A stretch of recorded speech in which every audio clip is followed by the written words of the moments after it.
परम धाम की ओर प्रस्थान किए तो दिव्य विमान आया। अब विमान पर चढ़ने के लिए कुछ तो चाहिए ना, कैसे चढ़े?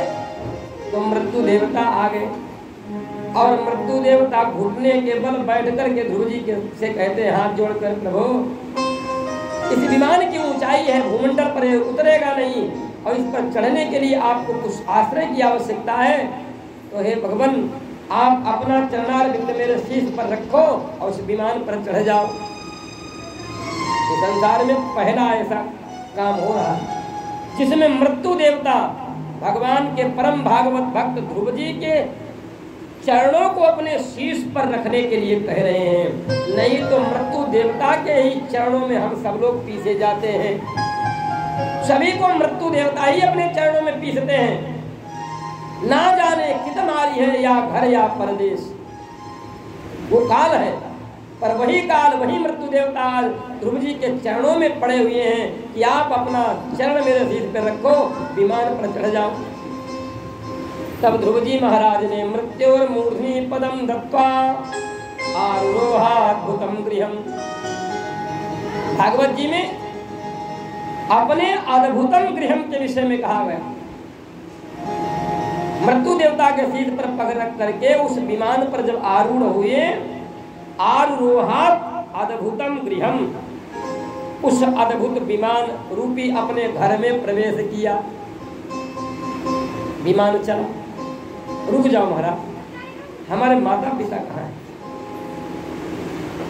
भगवान के पास उन्होंने कहा, ध्रुव तुम्हारे जैसा भागवत भक्त जिसकी संतान होगा उसके माता पिता की अधोगति तो हो ही नहीं सकती।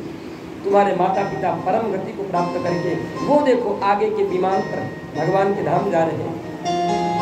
इदं मया तेरीतं कुरुद्वः ध्रुवस्य विख्यात विशुद्ध कर्मणः हित्वार भगत क्रीडनकारी मातुर गृहं च विष्णुं शरणं जगामः। वो 5 वर्ष का बालक, जिस आयु में बालक क्रीड़ा करते हैं, उस आयु में उस ध्रुव जी ने सारी क्रीड़ा सामग्री राजभवन के सुखों का त्याग करके भगवान की शरणागति को प्राप्त किया और अंत में मोक्ष को भी प्राप्त कर लिया। योगियों को भी, ऋषि मुनियों को दुर्लभ जो परम गति है, भगवान ने ध्रुव जी के लिए जो लोक बना दिया स्पेशल, जैसे अपने वैकुंठ है, ब्रह्मलोक है, शिवलोक है, भगवती दुर्गा जी का मणिद्वीप है जहाँ भगवती दुर्गा जी का अपना स्थान है, वैसे ही ध्रुव जी के लिए ध्रुवलोक बना दिया। प्रेम से बोल ध्रुव जी महाराज की, प्रेम से बोल ध्रुव जी महाराज की। आगे चल के सूत जी कहते, सौनकादि महात्माओं कहते, प्रचेतसो नाम कस्यापत्यानि सुव्रत कस्यान् भवाये प्रख्याता पुत्रवा सत्रमासत। सूत जी से सौनक जी ने प्रश्न किया, सूत जी उसका उत्तर देते हैं कि वो प्रचेता कौन है जिसके किसके पुत्र हुए और जिनके यज्ञ में नारद जी ने ध्रुव जी के चरित्र का गान किया। इस पर मैत्रेय जी महाराज विदुर जी के प्रश्न का उत्तर देते हैं, सूत जी सौनक जी के प्रश्न का उत्तर देते हैं और सुखदेव जी राजर्षि परीक्षित को कथा सुनाते हैं। यहाँ पर कितने वक्ता हैं? सुखदेव जी परीक्षित जी को कथा सुना रहे, सूत जी को सौनक जी को कथा सुना रहे और मैत्रेय जी विदुर जी को कथा सुना रहे। श्रोता वक्ताओं पर विशेष ध्यान रखना। तो मैत्रेय जी कहते हैं, विदुर जी ध्रुव के ज्येष्ठ पुत्र उत्कल के पिता के वन चले जाने पर राज सिंहासन ग्रहण नहीं किया। वे जन्म से ही शांत चित्त, सर्वत्र भगवत दृष्टि रखने वाले, विरक्त स्वभाव के।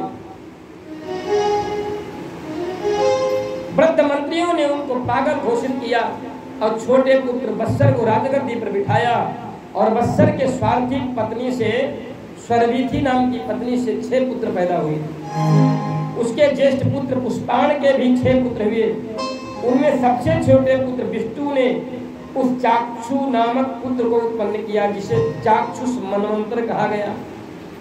हे महात्मन, चाक्षुष मनु के 12 पुत्रों में से सबसे छोटे उल्मुख पुष्करणी नाम की भार्या से 6 पुत्रों को जन्म देते हैं। उनमें एक पुत्र का नाम अंग है। उसकी पत्नी का नाम सुनीति है। अब आप इस कथा को सावधानी से समझो। अब पद्म पुराण में चलते हैं। अंग का विवाह सुनीति से कैसे हो गया? महाराज अंग जब तप करने के लिए बन गए तो उनके रूप लावण्य अंग कांति को देख करके मृत्यु देवता की पुत्री सुनीति है, उस सुनीता ने देखा बड़े सुंदर है। अब गोस्वामी तुलसीदास जी कहते हैं पुरुष मनोहर निरखत नारी। अंग के रूप लावण्य कांति को देखकर सुनीता इतनी आसक्त हुई, कामासक्त, कि वो विवाह के लिए प्रस्ताव दे दिया। महाराज हम आपके साथ विवाह करना चाहते हैं। ये कौन सी स्त्री होती है जो अपने माता पिता से कोई मतलब नहीं और तुम जाकर के अपने आप विवाह करने के लिए उद्यत हो गए?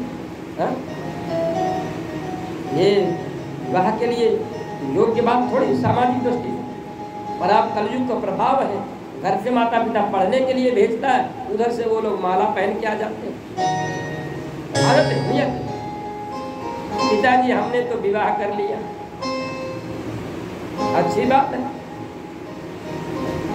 लेकिन दुर्भाग्य वहां पर उदय हो जाता है जब विवाह तो तुमने किया अपनी सहमति से, माता पिता से मतलब नहीं रखा, और जब दोनों में लड़ाई हुई तो लड़की के घर वाले उन बेचारे बूढ़े माता पिता को भी जेल में डलवा देते हैं। ये कानून अंधा है। तो जैसे ही पिता माता की सहमति से रहित तुमने विवाह किया, वैसे ही उनकी जिंदगी पर कानून ये भी निर्णय दे कि जो किया सो भरो। लेकिन ये नहीं होता। उस समय कानून कहता है कि माता पिता बहन भाई जो भी हैं वो सब जेल में जाओ।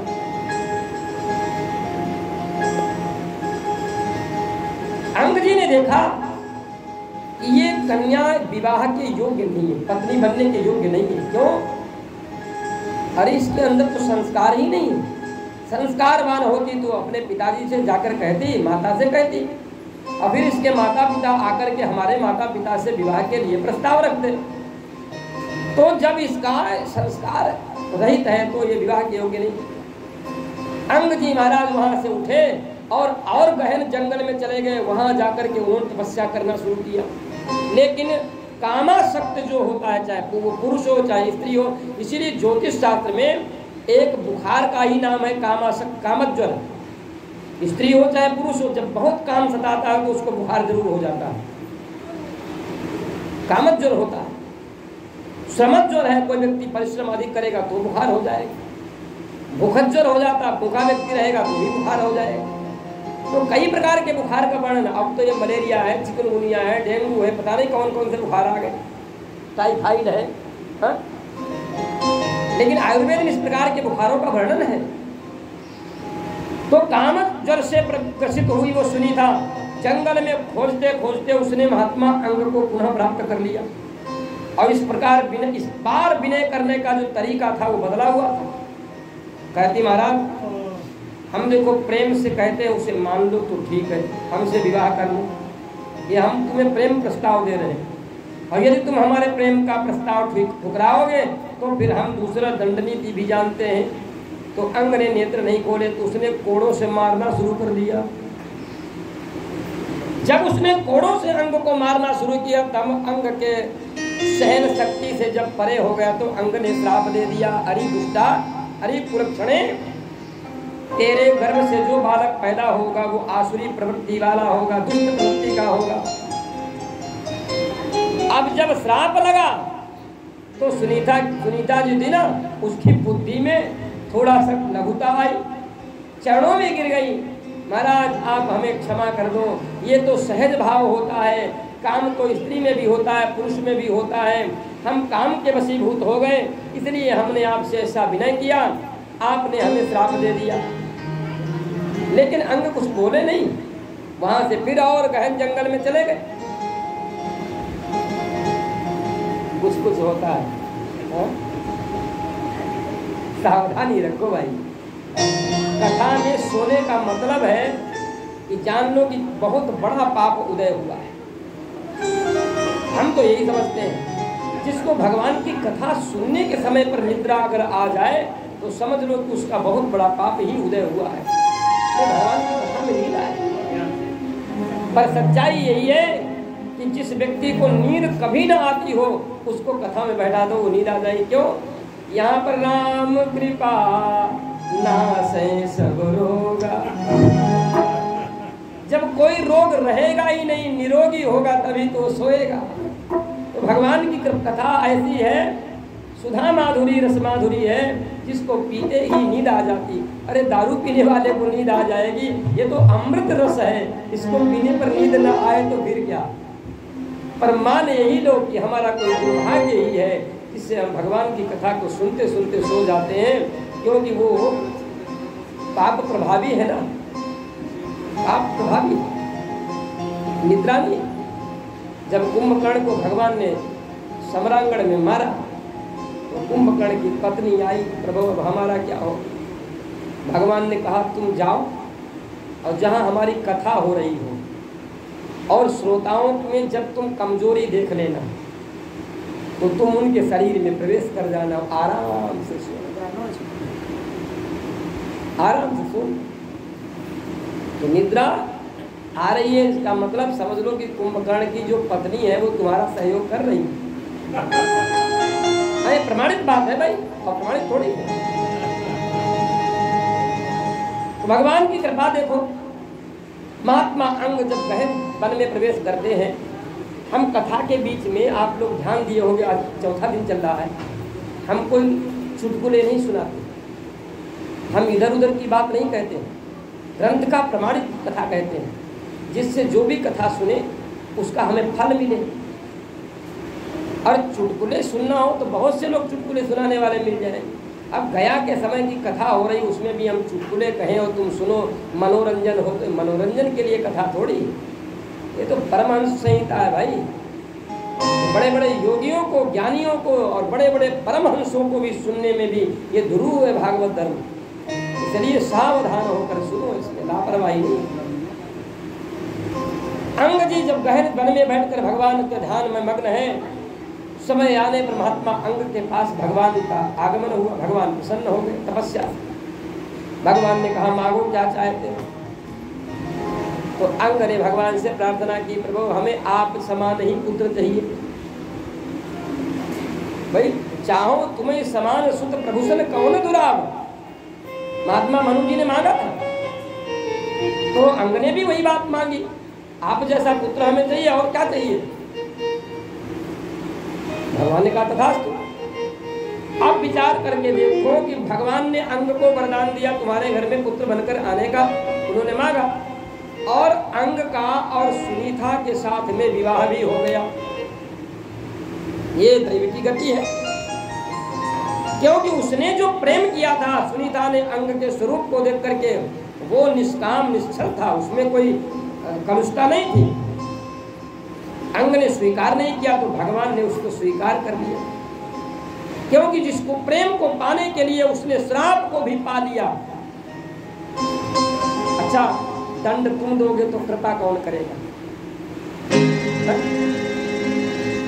कृपा की न होती जो आदत तुम्हारी, कृपा की न होती जो आदत तुम्हारी, वो सुनी ही रहती अदालत तुम्हारी, वो सुनी ही रहती अदालत तुम्हारी, कृपा की न होती जो आदत तुम्हारी, कृपा की न होती जो आदत तुम्हारी।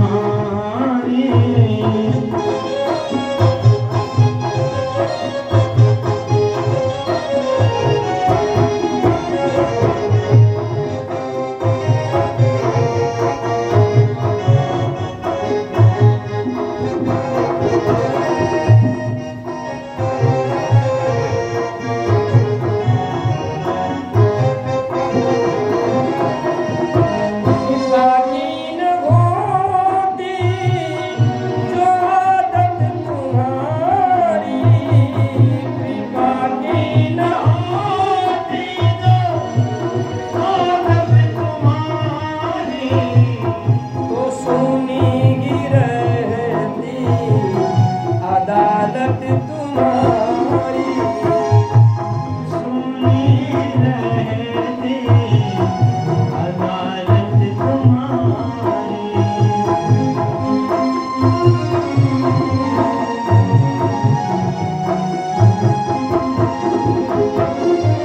जो दीनों के दिल में जगह तुम न पाते, जो दीनों के दिल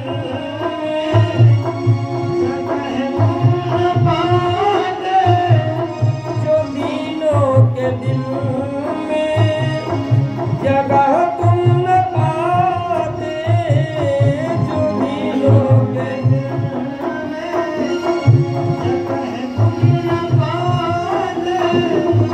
तो किस दिल में होती हिफाजत तुम्हारी, तो किस दिल में होती हिफाजत तुम्हारी।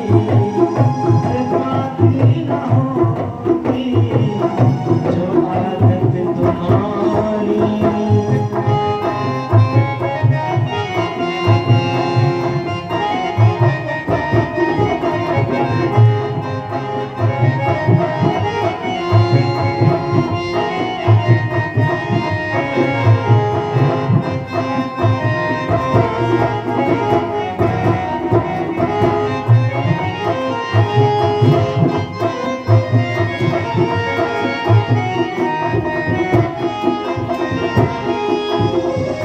गरीबों की दुनिया है आबाद तुमसे, गरीबों की दुनिया है आबाद तुमसे, गरीबों की दुनिया है आबाद तुमसे, गरीबों की दुनिया है आबाद तुमसे।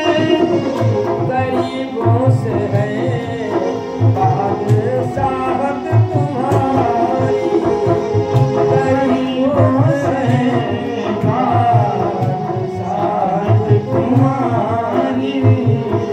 कृपा की न होती जो आदत तुम्हारी। न मुल्जिम की होते न तुम होते हाकिम, होते मुल्जिम न तुम होते हाकिम। न हम होते मुल्जिम न तुम होते हाकिम, हम होते मुल्जिम न तुम होते हाकिम। न घर घर में होती इबादत तुम्हारी, न घर घर में होती इबादत तुम्हारी। कृपा की न होती जो आदत तुम्हारी।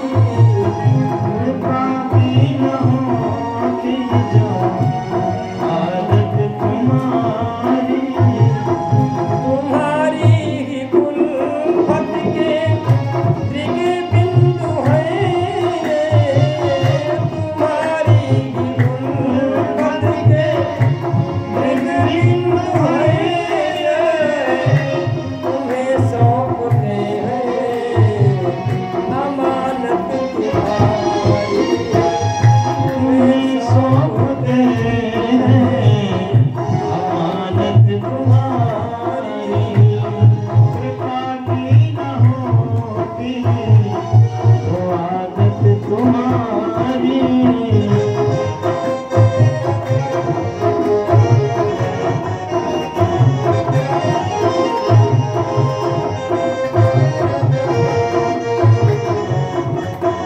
आदत तुम्हारी। वृंदावन के संत बिंदु जी महाराज जिन्होंने पुस्तक लिखी है मोहन मोहिनी, बहुत सुंदर बिंदु जी के पद्य हैं।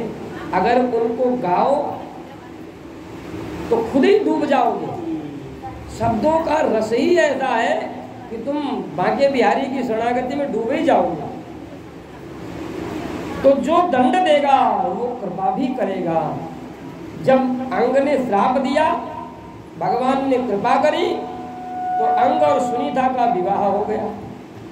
अब भागवत में आते हैं, सुखदेव जी कहते हैं, राजन परीक्षित, अंग और सुनीता का विवाह होने के बाद सबसे पहले उनके घर में एक बालक पैदा हुआ जिसका नाम पड़ा बेन। पहले श्राप लगा था कि वरदान? पहले श्राप लगा, तो पहले श्राप वाला भाग आ जाए। सच्चाई भी यही है, जीवन के पड़ाव में अगर पहले दुख वाला भाग बीत जाए, और बुढ़ापे में लोग अक्सर पूछते हैं कि गुरु जी देखिएगा कि हमारे बुढ़ापे में कुछ सुख है कि नहीं है। जवानी तो कट जाती जैसे तैसे, पर बुढ़ापे में अगर सुख मिल जाए समझ लो सब अच्छा है, और अंत भला तो सब भला। तो महात्मा बेन का प्राकट्य हुआ। बेन इतना अत्याचारी अनाचारी की पूछिए मत, इसने तो सब पूजा पाठ सब बंद करा दिया। इतना नास्तिक, ब्रह्मवैवर्त पुराण में लिखा है, शबाला एव पुरुषो मातामह मनुव्रता अधर्मां सोद्भवं मृत्युं तेना होर अधार्मिकः। बेन धनुष बाण लेकर जंगल में घूमता, दीन प्राणियों को मारता, बालकों को मारता, शिशुओं को भी मार देता, जीवों को मारता, खेल खेल में ही वो गला दबा करके मार डालता। वो क्या था? साक्षात काल की मूर्ति। जना पैतृक दोषेण दोषान माता महत्यता गुरुद्वेषात् त्रिभिर्दोषै हरिद्वेषी भवित ध्रुवम। कभी आप लोगों ने जानने की चेष्टा की कि हमारा पुत्र इस प्रकार से हुआ कैसे? तो ब्रह्मवैवर्त पुराण कहती है, जना पैतृक दोषेण, पिता और माँ के दोष से बालक ऐसा होता है। दोषा माता महस्यचा, या तो मामा ननिहाल पक्ष के दोष के कारण बालक ऐसा दुष्ट प्रवृत्ति का पैदा होता है, अथवा गुरु द्वेषात् त्रिभिर्दोष है, या तो गुरु से दोष करने के कारण ही संतति इस प्रकार की पैदा होती है, जिसको हम राक्षस कहते हैं। सच मान लेना, राक्षस पहले तो रावण इत्यादियों का वर्णन है, रावण हुआ, कंस हुआ, ये सब राक्षसों का नाम लिया गया, लेकिन अब तो हर घर में राक्षस है, किया गया। इसीलिए किसी एक व्यक्ति ने गाया कि अब हर घर में रावण है, इतने नाम कहाँ से लाए।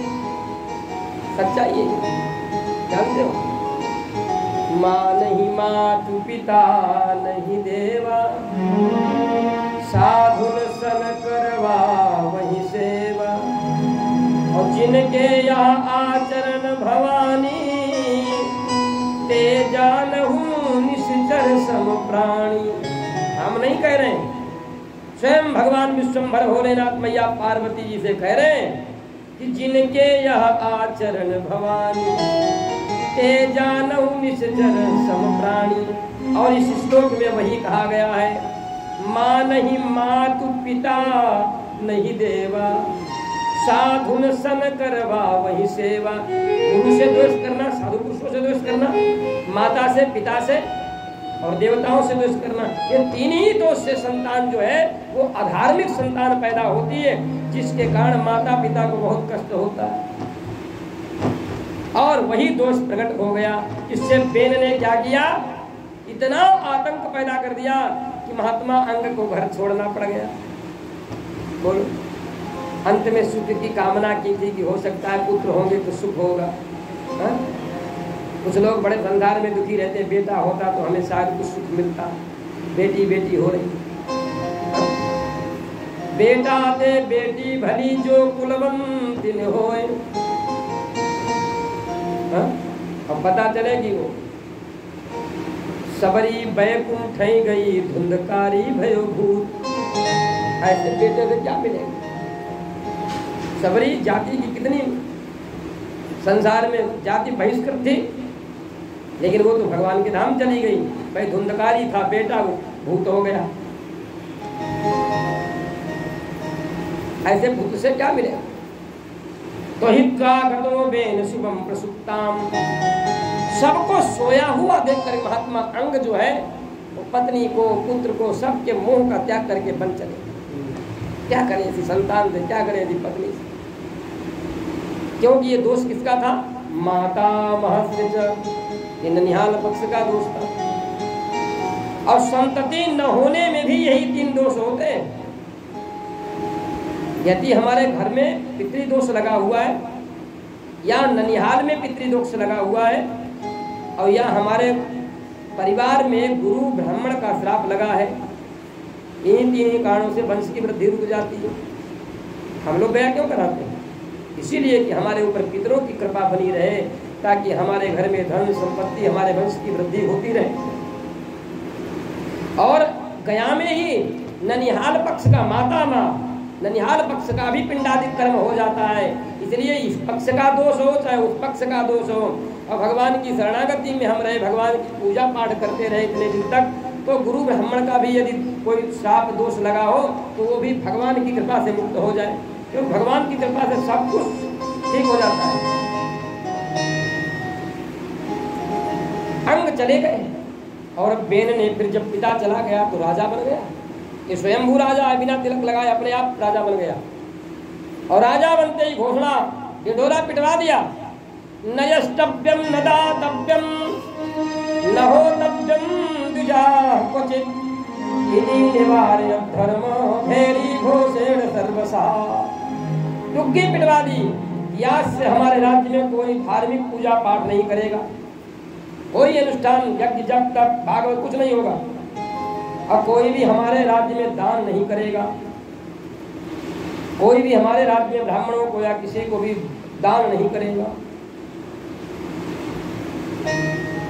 इतना ही नहीं, जो व्यक्ति चोरी छिपे हुए भी करता हुआ पाया गया उसको मृत्यु दंड मिलेगा।